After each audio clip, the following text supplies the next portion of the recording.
Hey guys, thank you for tuning in to an episode of InRange. This is the November 2019 Q&A. All of our questions are provided by our very generous Patreon supporters, and I'd like to thank them for doing that. We've got Ian and myself here this month, and I know people are excited about that. So we've got a long list of questions, and let's go ahead and just get that ball rolling. All right. All right. Fire away. Got my readers getting old. Nathaniel H. What role, if any, do you see small arms playing in a hypothetical second Korean War? Kind of the same that they play in any war. Like, you have to occupy ground. No matter how much technology you've got and air power and artillery and stuff, ultimately it comes down to having boots on the ground, and the boots on the ground have to have some way of deploying force, and they need to have a better way of deploying force than the other guy's boots on the ground. Mm-hmm. So, like, they'll be relevant. Are you saying it's more about holding ground that's been taken by things like air power and armor, and then the troops move in with small arms, and that's how they retain that position? Or do you think the small arms play a role in ultimately taking the position? The former is what they intend to do, and the latter is what sometimes happens regardless. Yes. Yeah, I agree. It's like, I think we see a thing where small arms are sometimes overemphasized because we all like guns, right? But the reality is, in the grand scheme of wars being won or lost, they don't play that major role. Not a huge role, but on the opposite end, there are people in, I would suspect, military planning positions who would like to think that the age of the rifleman is over and we don't need it. We've got tanks and drones and stuff. And it's still always comes down to having some grunt there with a gun. That's true. I agree. So pretty much the same as it has been. Yeah. Yeah. The only other thing you can do is make a piece of ground so uninhabitable that no one wants it. That doesn't work. Well, it does. It just becomes uninhabitable garbage. We tried that in World War I. We can do that more now than better than before. But anyways, all right. Joshua H. If you could do anything to improve the Bianchi UM84 holster to make it a better combat holster, what would you do? First of all, for those of you that don't know this, I'm going to speak for myself and you speak for you. Is it the fastest holster? No. Is it a really good, simple retention holster that reliably holds almost every service pistol you can jam in it? Yes. Yeah. It's also good against dirt and debris and mud and trash. So in regards to its design, I think it's excellent. And it's ambidextrous. Yeah, you can swap that thing between left and right-handed. This is one thing that really was got right. What would I do to make it better? I would have some sort of quicker latch. I would keep the retention system as consistently durable as it currently is, but I would make it something better than that weird little spring-loaded latch that it currently has. I kind of like it as is. I think if you start changing it to make it more accessible or something like that, you change the fundamental nature of the thing. Yeah. If you want a holster that is quickly accessible, you don't want a UM84. Although it is, as retention holsters go, it really is, as retention flap holsters go, it's top of the line. Yeah, I like that thing. I do too. I don't know. It's like maybe a better release, but that might ruin what's good about it in the first place. I'm pretty happy with the release as it is. Yeah. It's a lot better than the old school flap holsters that have buttons and snaps and crap. Which inevitably will open up. I like it. That's a great holster. Craig S. Jr. The year is 1866, and you need a combat-ready rifle. Henry. Dreyse, the Henry, the Spencer, or a rifled musket? The Henry. You already got there. The Henry. Do you, though? He said 66, so I'm going to go with the improved Winchester. Oh, he said 1866? He says 1866, but then the option... It's a really obvious choice of the Winchester 66. Hey, Craig, you made an interesting thing here. You said 1866. You say Dreyse, Henry, Spencer, or rifled musket. Obviously, the Henry was around in 1860. Right. But the 66 it was the same cartridge, 44 Henry rimfire, but the Kingsgate loading patent made the whole thing a much better practical rifle. Yeah. So but even if we didn't have that yet, Henry. I'd still go with the Henry. So the Dreyse, no. 66, he also should have included the Jasper. Yep. Anybody who would choose the Jasper would be better off with, or would choose the Dreyse would be better off with the Jasper. Okay. The Spencer, not a big fan of the Spencer after having done some actual shooting with one. You got to use people that talk about the Spencer. In my opinion, you may be the exception. Most people that talk up the Spencer haven't used the Spencer. Yeah. Like, I'd probably take a Jasper over a Spencer. Yeah. Me too. That's a little sketchy because you're talking paper cartridges at that point. No, I'd go with the Spencer. I'm sorry. Yeah, I'd go with the Spencer. But that's when the Spencer is so bad that you actually have to think about that decision. Yeah, you do. One way or the other. Dreyse, rifled musket. Oh God, no, no, yeah, no, definitely not. Any of them over the rifled musket, and then any of the others over the Dreyse. And then the Henry. Yeah. Just Henry. The Henry is clearly the winner. Yeah. And then if the 66 Winchester's on the plate, Ding! take all those things and just push them off the table and don't bother with them ever again. Arturo C. Why didn't you attend Red Oktober 2019? Is it no longer the type of match, and he puts that in quotes, that you like? Do you have a thought on that? Correct. Yeah. We actually don't know what... We didn't look at the match design for this year at Red Oktober and decide not to go. We looked at the match design last year and decided not to go. Yep. And it's a matter of there's only so many things you can do. And for us to drive up to Red Oktober it's like 5 full days. It is. That's a week to drive up there to participate in 2 or 3 days of match activities and then drive back down here. It's a lot of travel. And last year's match just wasn't all that interesting to us. And so we figured, you know what? If something's got to give, it's not a bad event. It's just not our style of event. Yeah, I agree. And it kind of evolved, right? The first year was really our event. Like, we even was partially involved in the rules and the divisions and even some of the stage design decisions back in the very first year. And then the audience grew, which is great for the purpose. And then more vendors came, which is fine. But it kind of turned, in my opinion, it turned more into a festival than a match. Yeah, which is great. There's but I don't want to drive 10 hours to go to that. There's nothing wrong with that. And so if you're hearing this, don't think that we're trying to be negative Nancy's about this, because I'm not. It's just, I want to go to the match. And the last time we went, I think there was one stage that required us to use our sights. Yeah. Everything was really close paper, and it didn't matter. And that's fine. That's a more USPSA approach to a stage design, in my opinion. But there's nothing wrong with that, but it wasn't what I wanted. So, in fact, I think last year you could have shot the match with a pistol. Yeah, you could. So, not my thing, and I don't know about this year if that was different or not. But what I heard is that it was going to be even more festival of an environment, and I hope people had an awesome time, and I hope people enjoyed it, and that if you went, I hope it was an awesome time, but it wasn't what I'm looking for. And so, the time that was spent in doing that has been spent, quite honestly, in concentrating on working on Desert Brutality 2020. And upcoming Finish Brutality 2020. And so we're going to make our matches what we want them to be, and hopefully people will want to be there. Yeah. Jasper W. How is point of aim and point of impact affected when you turn a firearm on its side to shoot around a barricade?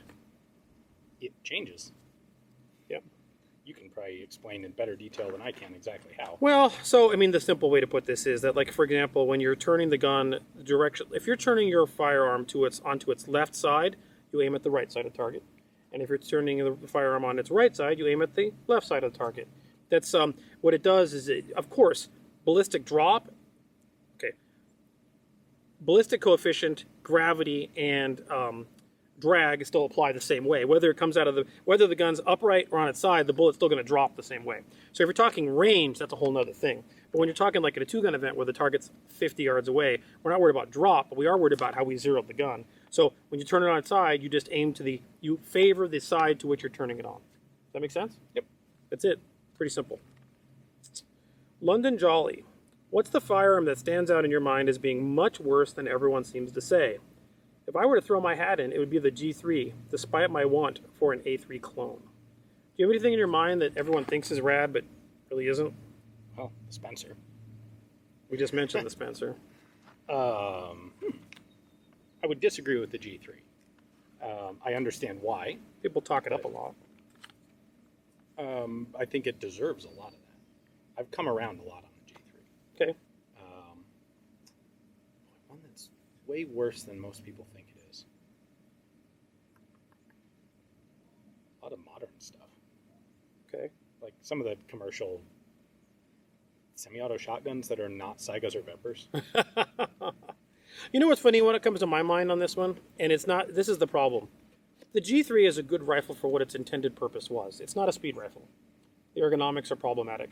But it is designed to be something that can be mass manufactured and incredibly reliable and durable and resilient in bad conditions and with really bad ammunition. Mm-hmm. In that regard, the G3 shines. Yeah. Now, is it going to win in a speed race against an AR? No, we know that as a fact. It will not. But that doesn't make it a bad rifle. Here's another example of something. I think instead of saying something is worse than everyone seems to think it is, I would say what I would prefer to change your question to, and I'm sorry to change your question on you, but I would say, what are things that have expectations greater than they actually deliver? It doesn't mean they're bad. Here's mine, and this is going to start the bee's nest, is the SVD. Okay. The SVD is a phenomenal rifle. It's an incredible design. It's field practical. It's light, easy to carry, and sufficiently accurate for its intended purpose of a DMR. It's not a sniper rifle. I don't care how many times you've seen a video on the internet of some guy cherry picking a 1-inch screw. That's not what those guns do. I don't care. It doesn't. They don't. You have videos on your channel talking to experts about it. They agree. Our results with ours that we played with, and I realize mine's 308, which of course doesn't mean it's a real thing, but that's a whole other thing. Pans it out. The real ones I fired, pan it out. It's not a freaking precision rifle. It's a DMR. Yeah. Which doesn't mean it's bad. It just means it isn't what people think it is. It's true. So it's not worse. It's just different. Does that make sense? Mm-hmm. So that's the one I'd go with because there's That's a lot an of excellent answer. There's a lot of lore around it. Yeah. Jamie B. What are your thoughts for using hand loads for self-defense? I'll start with this one. I've heard there's always been this thing about if you hand load your own ammunition and then you land up in a self-defense shooting. Well, first of all, your chances of landing up in one of those hopefully is quite rare and low. But if you happen to be using hand-loaded ammunition, could it possibly be used against you? I guess it has or could be. I don't know that I've ever heard of it actually happening. It's pretty... I'm trying to remember if there are any cases I can remember. If there are any documented cases, it's like 2 ever. Here's what I think of this. I think that if your self-defense firearms-related incident goes to court and someone is really trying to mess with you, they're going to use any possible thing they can in that circumstance. If they're the prosecutor, they're going to try to do anything, whatever they can do, right? So we had a case here, of course, a very famous one in which a man was hiking out in the woods and he carried a 10 millimeter for defense and landed up using it against a person who attacked him with a screwdriver. And they tried to go after him because he was using an overly powerful gun. It wasn't hand loads, it was factory loads, but they tried. And they almost succeeded. It ultimately failed. But I mean, so is there a chance that if you use hand-loaded ammunition that someone will use it as a prosecution type tactic against you? I would say, yeah, probably. I have a totally different take on this answer. Yeah? Yeah. And it comes from our match experience. And I think literally every time I have seen an ammunition cause malfunction, it has been because someone was hand-loading. Factory ammo works. Hand-loaded ammo might work if you're good at it. Yeah. But, like, why are you hand-loading defensive ammo? Is it because... If it's about cost, I would say hand load your practice ammo. You can afford to buy 1 box of real, actual, proper ammo. Mm-hmm. Yes, maybe 2 boxes. Fire 1, make sure the stuff works in your gun. But if you have any sort of modern, reliable gun, that shouldn't be an issue. Yes. If it's because you think you can make ammo that's more deadlier than factory, I suspect you're probably wrong. Well, you just put black Sharpie on the bullet. Is that a black talon? Yeah. Okay. And then you're Draw good. a little. Yeah.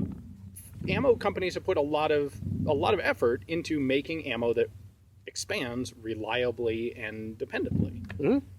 They also have the proper crimp, and they have good primers, and they have primer crimp, and they have the right consistent powder charge. And it's going to work better than your semi-wad cutters. So there's actually a reason when you go to the store and they have like the plinking fodder over here, and then the personal defense ammunition is over here. Usually comes in a smaller amount, like a 20 round or 25 round box, and costs 3 times more. There's a reason for that. Yeah. So I would say if you're confident enough in your hand loads, okay, fine. You probably are at no legal risk for doing it. But I think it's probably not a great idea. I don't know that you're at legal risk, but I think both of us are making a point here that it's the best one, and I like what you're saying. I think there's a potential for legal risk because they'll use anything they can. And that may not hold water, but they might try. So why give them that chance, right? Just why even make that opportunity a thing? And your point is even better, which is, are you sure it's going to work? Are you better than a professional ammo company? Probably not. Maybe, but probably not. At least not in this instance. So there is more than one reason probably not to do it. Yeah. Martin H. What's the best way for a tourist to the U.S. to experience historical firearms they can't experience back home, semi-full auto specifically? Vegas rental ranges. Yeah, I agree with that. Or have a friend in the U.S. I agree with that too. Stuff. That's better than a Vegas rental range. But it's also a lot harder. It's less accessible to find yourself a buddy in the U.S. who happens to own a bunch of cool guns. It's pretty easy. You don't have to go through any prep work to fly to Vegas. There are a bunch of rental ranges in there. Battlefield Vegas is one I really Oh, Battlefield We've worked Vegas with them. I like them. They're professional. They're great. It's a Disneyland for machine guns. Yeah, they've got a great selection of cool stuff. Their stuff modern works. and historic. And it works. Yeah. Yep. That is the answer. I'm going to go ahead and reveal my hand lightly to this, but I'm going to get a million comments. I'm actually working on a concept for InRange too. Maybe. Okay. We'll see. It'll take some time, but it's an idea. But your answer is the most relevant one, and it certainly wouldn't be the same thing as Battlefield Vegas. So Battlefield Vegas is hard to go wrong with. That place is rad. They have everything. Literally, like They have a Hotchkiss Universal. there is stuff Ian would walk in there and you would be excited to shoot. Yes. Okay. Yep. Is that enough of a endorsement? That's the best way to do it. Jon B. Do all open bolt firing machine guns have disconnector features to prevent an out of battery discharge? No. No, Good in fact, ones do. In fact, many don't. Yeah. Yeah. So when you think of many of the open bolt submachine guns, for example, they just have a fixed firing pin, and sometimes in the feeding cycle, something goes awry, and those rounds detonate before they're in the chamber. Yeah. We've seen it. We've had it happen with our submachine guns. And with a 9mm, as long as you are right-handed and it's a right side ejection port, that stuff just kind of blasts out the side of the gun. Open the bolt, shake out the bits, keep on trucking. If you're firing that left-handed, you might get some spray. Yeah, potentially. Yeah. There's relatively little danger to it. It's a much bigger problem with something open bolt in like a rifle cartridge like 308. Yes, but those generally do not have fixed firing pins. Correct. So there's a reason. And there are lots of open bolt subguns that do have floating firing pins or various sorts of non-fixed firing pin. Not a bad idea. If you're going to design one, that's a good way to do it. But the real cheap end stuff. Or old. Usually it's a combination. Because a lot of the very, very old ones do have. Depends on which ones you're talking about. Yeah, absolutely. But like a Mac? Yeah. Nope. Sten? Nope. No. Exactly. Yeah. And that's, I guess, the cheap end. But by modern, because of the NFA, no longer cheap. So, oh, funny. This should have been asked earlier. Bunny, what's a good pistol holster for 2-gun? The Bianchi UM84 flap holster. Yeah, it's a great one. Yeah, it's low cost, retains guns really well, keeps dirt and debris out, and it's fast enough to be useful for 2-gun. Not only for draw, but also for reholster. Does that matters? Because you can put it down and flap it.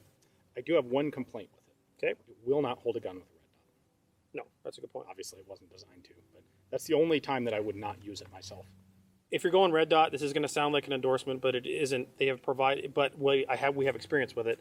We Plead the Second, who's been a friend of InRange for a long time, has created the Chuck Walla holsters along with Sinistral Rifleman and Russell Fagan for a lot of red dot pistols. And I think you and I, when we're using red dots, have been using those Chuck Wallas. Yeah, those are good. And they work really well. They're open. They look like they wouldn't be proper retention holsters, but they are. Yeah. They work They perfect. cover everything about the gun except the very top. Correct. So. Yeah. So for a standard service pistol, I would say the UM84. And if you're using a red dot, I would say let's go to Weed Plead the Second and pick up one of those Chuck Wallas. This one I don't have an answer to, and I think hopefully you do. Brock D. Why has there never been aluminum case rifle ammunition? Pressure's too high. You can do it with a pistol, but you can't do it with a rifle. Is it simple? Is it simply that? I think it is. Yeah. I don't know. We are starting to get polymer case. That doesn't make sense then. So if you could do polymer, why couldn't you do aluminum? Polymer is going to be lower tensile strength than aluminum. I suspect polymer is able to flex more without actually cracking. But doesn't the chamber hold the pressure in the firing cycle? Not the cartridge wall? Sometimes, usually. See, I don't know. To me, I'm not trying to put your answer down. But if you can do polymer, you certainly should be able to do aluminum. Aluminum's not always a better, stronger choice than polymer. See also our favorite rifle lowers. True. No, that's a good point. Yeah, all right. I guess we have to go with that. But I don't know. You have an answer. I'm like, meh. Maybe cost. I doubt it. There's more material in like a 45 ACP case. Yeah, but if you could make case. steel, steel's going to be cheaper than aluminum. So why not just do steel? Why would you do aluminum, right?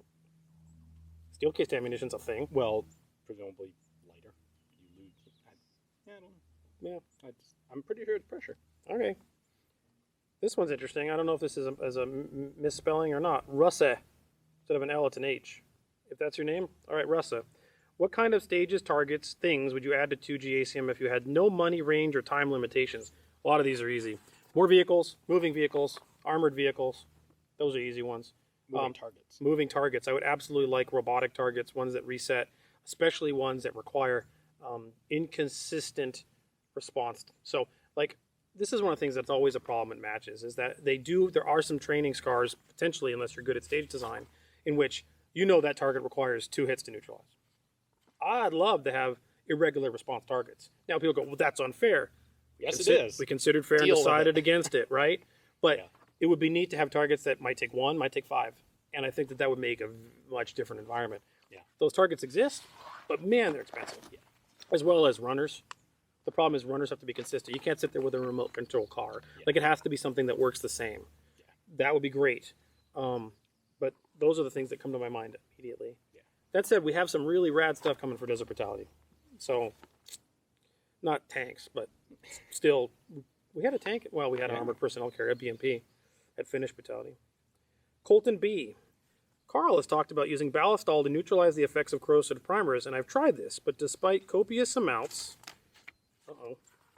sticky paper, of ballistol and scrubbing, I still had problems with some of my guns. Have you ever encountered this?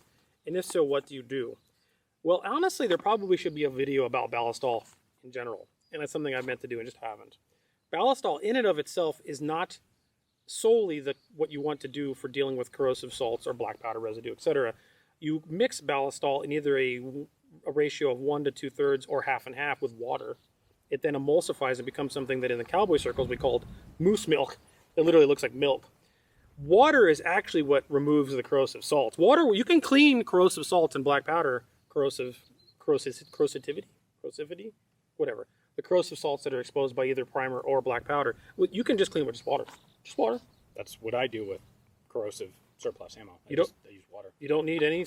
Hot water is better than cold water because it evaporates faster. It's more soluble. Yeah, that's true. But you can use just water. Now, it doesn't mean you don't want to oil the gun as well. What ballistol does is a couple things. When you make a moose milk out of it, it does neutralize the corrosive salts, but it also has an oil type element to it as well at the same time. So ballistol is good at doing that in tandem, and then when you're done with the moose milk part, then you finish with the ballistol as a light lubricant. And it's non-toxic, and it's good for leather, and you can use it on a wound, and you can accidentally eat it. There's a lot of things about ballistol. So I find ballistol is good, but you have to use it, at least initially, in that moose milk configuration, which is partially water, partially ballistol, and it's the water that's ultimately doing the most of the work in removing the corrosive salts.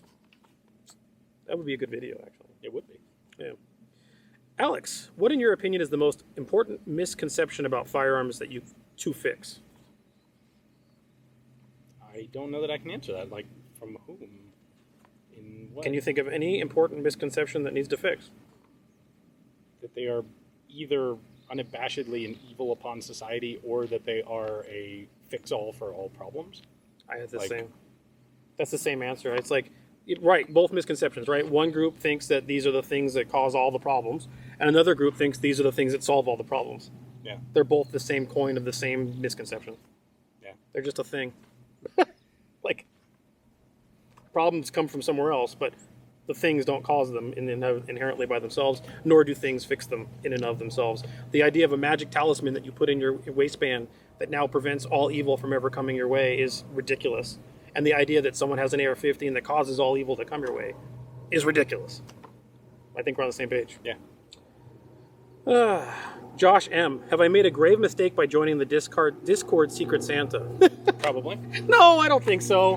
We have, okay. So if you're not in this, Patreon, one of our perks at a certain level is a Discord server. And it's become a really fun community full of really cool people having, honestly, a really fun time. It's become a community in and of itself. People get together to go to matches, and they do things like Secret Santa or Secret Krampus or whatever. And they do like gifts and, not guns, but like stuff. Like, you never know. You might get a DVD or a book or a furry costume. Who knows what you get? But I think it'll be fun, and I think everybody's there is in the right spirit of having a good time with it. So no, I think you'll have a good time. Jordan M. If you could own only 5 machine guns, what would they be? Well, I'd like to own more than one myself, but we can go with 5. Shoot. All right, PCAM. Oh yeah. VZ61 Scorpion. I would like to have. I'm on both of those. A Knight's light assault machine gun. Okay, we're 3 for 3. I don't know about 7.62 versus 5.56 on that one. 5.56. I'm leaning a lot towards 7.62. You know, if I've got a PKM, let's go with 5.56 Knights. And then, let's see. A Lewis gun. Wow. Because they're awesome. Yeah, this is 4 for 4. I agree with all of these. Wow, okay. And number 5, I know we're not going to be the same, because I think I know what your number 5 is. You're right. And mine is not going to be the same. I'm going to go with an MP5. MP40. Yeah. You knew that, the answer, right? Yeah. So I agree with the first 4. My answers are exactly the same. We just differ on the submachine gun at the end. Pretty cool. Which is interesting. You're going with the more modern one. I'm going with the more historic one. Yeah. Usually that would flip. That's true. But if you've ever shot an MP40, it's not because German, because the MP5 is too. I just think they handle incredibly well for their age, and if you've ever shot an MP40, you know that an MP5 is better. I don't know that I agree with that. Well, then you're wrong. Okay, that's fine. I don't know what the point of this one is. Jon W, what size and type of footwear do you both wear? What? Who wants to know your shoe size? 10.5 or 11, I think. It really varies, is what I've found. Different shoe companies have vastly different scales of sizing.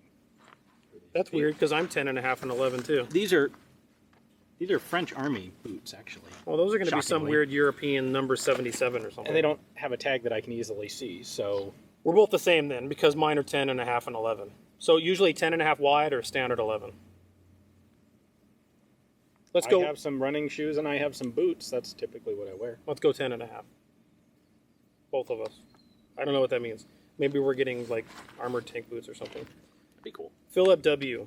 Your targets take a lot of abuse in 2-gun. Is there a certain brand of steel target you prefer? Actually, yes, there is. And it's a local provider, which is really interesting. This is someone no one's going to ever have heard of before. And there have been, and I'm not going to mention because there's no reason, I have tried a bunch of targets from a lot of the big names. And I've not had the greatest success. I've had problems with breakage of stands or steel that just didn't live up to the beatings. And there's a guy here in Tucson that's called The Metal Man. Literally, The Metal Man. They've even stopped advertising target manufacturer on their website, so I hope I'm not outing them. But they still make them. You just have to call them. And his targets are phenomenal. Like, we get his targets, they're good price, and they literally last 2 or 3 years of abuse at 2-gun standard monthly matches. So the Metal Man here in Tucson is my preferred vendor. He happens to be local, and I don't know what his secret sauce is, whether it's where he gets his steel from or how he cuts them or what he does. They're water jet cut, which is part of the reason the edges don't get as much heat problems as some. So the edges don't get when you cut targets, you cause heat at that edge, and those become weakened. Yeah, they become weakened surfaces. So, but his stuff, you've seen it, man. They last for a long time. So, the Metal Man in Tucson, he might suddenly get a wave of people asking for targets. I don't know, but he does great work. If he does, you know what? If you call him up and actually want to buy stuff from him, let him know you saw it on InRange, because who knows? We're going to want to know who to blame. Well, no, he wants to sell them. They don't put them on the website anymore. They still, I believe that they sell a lot of them to local like law enforcement agencies, training organizations, and 2-gun, Pima Pistol Club specifically. And so, if he starts selling more of them, maybe they'll put them back on the website. Because I'd like them to keep making them because I love his products, and they're simple too. Like the stands is just rebar. There's a lot of easy to move around. Blah, blah, blah, blah, blah. All right, this one's kind of for me specifically. Brian, why did you leave the brake on the XCR-M during the battle rifle trials? The reason I left the brake on the XCR-M during the battle rifle trials that I filmed with primary and secondary is because that's how the gun came out of the box. I didn't want to change the gun for the trials. I wanted to use it in its as issued, for lack of a better term, format. Now I realized that the SCAR that we used there, I did not bring the SCAR. It was a loaner from one of the other people at the event, and that one had been modified. So that's what it is, and it's not exactly apples for apples. All the other guns that we used hadn't been messed with, and the XCR comes with that brake on it out of the box, so we used it with it on the gun out of the box. Okay. That's the reason. Thurmond A K II. Carl, have you ever considered making a video on your history with firearms? I know you've mentioned NRA high power and cowboy action shooting, but all reference to it is scattered across the InRange backlog. No, I haven't, because I didn't think people would care. Like, you want to know my, like, shooting CV? Do people want that? Apparently he does. Would you want that? I already know it. So. I know, but would you want it? Like, would you turn on a video and somebody sit there and go, let me tell you why I shoot the way I do? I mean, would you want to hear that? Maybe it gives people some idea of where you came from. Maybe I'll put together that video and all 300 people that watch it will find it interesting. Yeah, I'll do it at some point. That's a good point, because honestly, one of the things that I think is interesting is, I'm not the only one, but one thing I have done is I've been a serious tourist of like all of the shooting competition styles there is. I've kind of done, I can't think of something I haven't done. Like, I haven't done air gun. Biathlon. Yeah, I haven't done that. I haven't done air gun. I haven't been in the Olympics, obviously. But like, when it comes to almost all the formalized disciplines that a civilian, I've at least tried it. Nice. So that's kind of worth talking. Maybe that is worth talking about. Sure. And what is more interesting, here's where the video would be interesting. Talk about how it influences match design. There you go. Because it does. All right. There's stuff in cowboy action shooting that's in two-gun. Don't let anybody know. Don't let anybody know. All right. Travis R., what are your thoughts on the Flux pistol brace for Glock's SIG pulse pistols, considering they retain holsterability while adding a retractable stock? Could they possibly be a good addition to a law enforcement loadout, and would they be allowed in competition?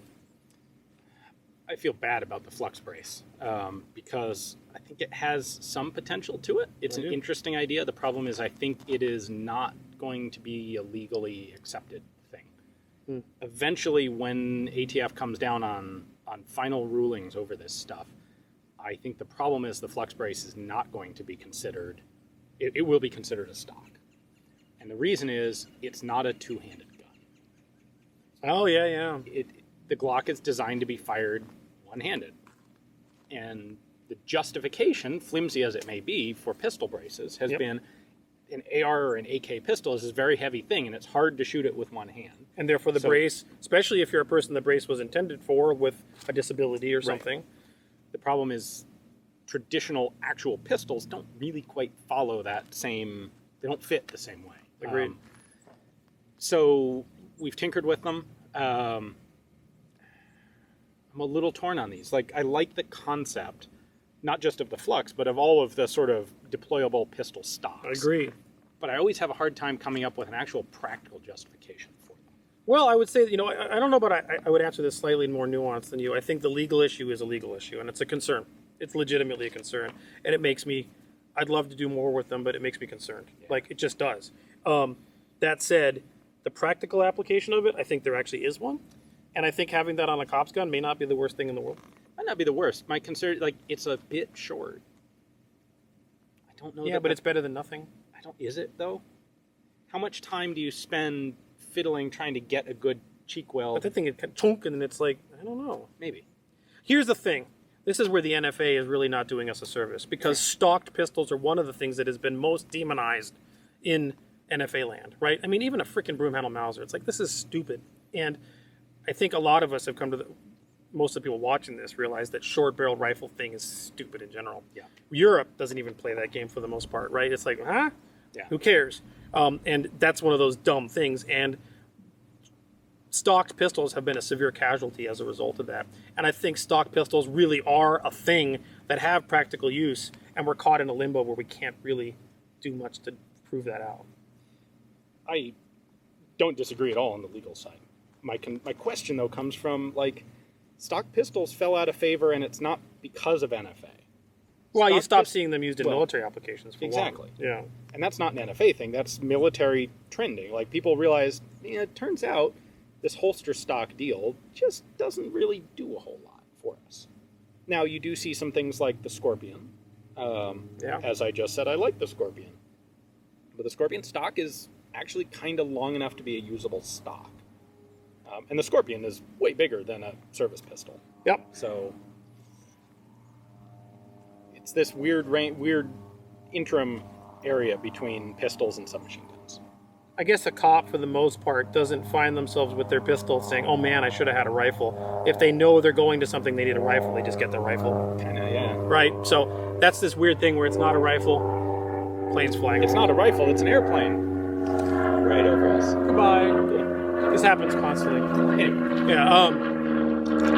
If you need a rifle, you bring a rifle, and the pistol. The reason you have the pistol is because it's on your hip. And in a very rare circumstance for them, probably, frankly, you'd always want to have a rifle instead of a pistol if you could, right? But typically, we don't just walk around with rifles unless you're at Starbucks promoting your rights. Well, that's a whole other conversation. Cops don't, right? For the most part, at least not in the U.S. So, but if they're going to a scene where they're like called and they're like hostage situation, whatever, well, they just get their rifle and they don't go kerchunk and have like this stocked pistol thingy. I wish we could do more to play with them. That's my end result. Yeah. I would like to do more with them. Yeah. All right. I don't think that was a great answer, but would they be allowed in competition? Yeah, I would allow anything in competition as long as it's legal and you're not being crazy. Yeah. Sure, of course.